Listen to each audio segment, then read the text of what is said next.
পরিসংখ্যানে পিছিয়ে থাকলেও সাম্প্রতিক পারফরমেন্স ও হোম ভেন্যুর সুবিধা বিবেচনায় পাকিস্তানের চেয়ে বাংলাদেশকে ফেভারিট মানছেন ওপেনার নাইম শেখ। ওপেনিং পছন্দের জায়গা হলেও দলের প্রয়োজনে যে কোনো জায়গায় ব্যাট করতে প্রস্তুত বলে জানান এই ওপেনার।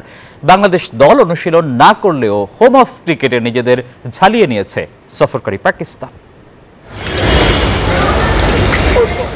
তপ্ত দুপুর, চারদিকে যেন থমকে আছে সবকিছু। গোটা স্টেডিয়াম জুড়ে নীরবতা। এদিন অনুশীলনে আসেননি বাংলাদেশ দলের কেউই, বিশ্রামে পুরো দল। কিন্তু সেই শূন্য মাঠেই ব্যাট হাতে ঘাম ঝরাচ্ছেন একা নাইম শেখ। নিঃশব্দে নিঃসঙ্গভাবে নিজের মতো করে প্রস্তুতি নিয়েছেন এই বাঁহাতি ব্যাটার। শ্রীলঙ্কার বিপক্ষে সিরিজে সুযোগ পেয়েছিলেন এক ম্যাচে, করেছিলেন 32 রান। ছোট ইনিংস হলেও সেটাই যেন ছিল আত্মবিশ্বাস ফিরে পাওয়ার প্রথম ধাপ। কিন্তু সেই একটি ম্যাচই শেষ নয়। নাইম জানেন সামনে আরো বড় চ্যালেঞ্জ অপেক্ষা করছে। জাকের ইনজুর ছিল দেখে কিন্তু আমার 4-এ খেলতে হয়েছে। আমার 5-এ খেলার কথা ছিল, তো 4-এর সাথে ডিসকাস করে 4-এ খেলছি। কিন্তু জাকের ইনজুর থাকার কারণে কিন্তু আমি খেলছি, নর্মালি কিন্তু আমার খেলার কথাই ছিল না।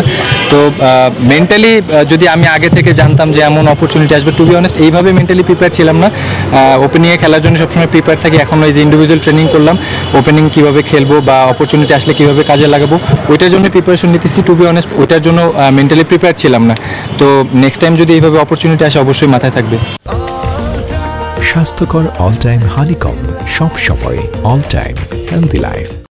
পরিসংখ্যানে পাকিস্তানে গিয়ে, তবে মাঠে নামার আগে পাল্টে যাচ্ছে দৃশ্যপট। ঘরের মাঠ, আত্মবিশ্বাস আর সাম্প্রতিক ফর্ম সব মিলিয়ে ফেভারিটের তকমা এবার বাংলাদেশেরই। অন্তত এমনটাই ভাবছেন ওপেনার নাইম শেখ। একটা উইনিং মোমেন্টাম নিয়ে আসছি, এটা আমরা ক্যারি করার চেষ্টা করবো। আর যেহেতু হোমে খেলা, আমরা মিরপুরে জানি সবাই নর্মালি যে মিরপুরে কেমন হয়। তো এখন পর্যন্ত উইকেট দেখিনি, টিমের অবস্থা খুবই ভালো আছে। তো ইনশাল্লাহ আমি আমার ইন্ডিভিজুয়াল ট্রেনিং করলাম, তো টিমের মোমেন্টাম খুবই ভালো আছে। এটা আমরা ক্যারি করার চেষ্টা করবো। আমরা ওই পাস যেগুলি হয়েছে ওগুলি নিয়ে এখন পড়ে থাকার চান্স নাই। এখন যেহেতু আমরা একটা ভালো মোমেন্টামে আছি, ওই মোমেন্টাম ক্যারি করার চেষ্টা করবো। অন্যদিকে সফরকারীরা নিশ্চুপে গুছিয়ে নিয়েছেন নিজেদের। মিরপুরের রহস্যময় উইকেট ঘুরেও দেখলেন পাকিস্তানের কোচ।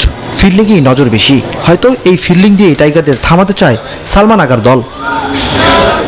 ইমরান হোসেন, নিউজ 24, ঢাকা।